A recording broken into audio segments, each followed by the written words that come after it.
नमस्कार, हमारे social media network news धारा पर आपको बहुत स्वागत है। और महाराष्ट्र और झारखंड के चुनावी नतीजों के साथ ही साथ उत्तर प्रदेश के 9 सीटों पर विधानसभा उपचुनाव के नतीजे भी सामने आए हैं, जिसमें से भारतीय जनता पार्टी को 7 सीटों पर और समाजवादी पार्टी को 2 सीटों पर सफलता मिलती हुई नजर आई है। ऐसे में एक बार फिर से ये साफ है कि जिस तरह की अप्रत्याशित सफलता लोकसभा चुनाव के दौरान समाजवादी पार्टी को मिली थी और जिस तरह से कहीं न कहीं इंडिया गठबंधन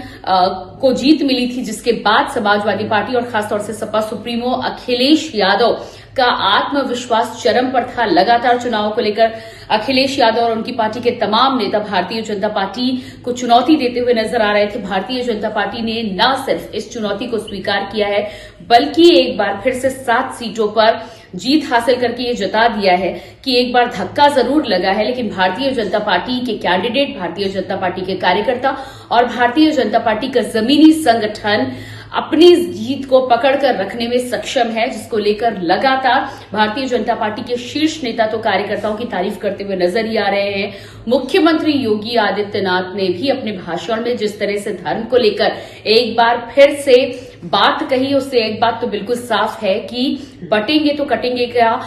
मुख्यमंत्री योगी आदित्यनाथ का जो नारा था वो हिट होता हुआ नजर आ रहा है। और उत्तर प्रदेश में इस नारे के बाद और इस नारे की चर्चा होने के बाद जिस तरह की जीत भारतीय जनता पार्टी को मिली है, मुख्यमंत्री योगी आदित्यनाथ का भी कहना है कि धर्म और साथ ही साथ अपने अपने गोत्र को जिस तरह से याद करके उत्तर प्रदेश में चुनाव लड़ा गया है, ऐसे में साफ है कि मुख्यमंत्री योगी आदित्यनाथ की ये स्ट्रैटेजी यूपी उपचुनाव में खासतौर से काम करती हुई नजर आई है। देखा जा रहा था एक तरफ बटेंगे तो कटेंगे और दूसरी तरफ अखिलेश यादव ने जो नारा दिया था कि जुड़ेंगे तो साथ रहेंगे। ऐसे में दोनों को लेकर महामुकाबला था। मुख्यमंत्री योगी आदित्यनाथ के इस नारे को लेकर जनता ने जिस तरह का प्यार जताया और जिस तरह की जीत अब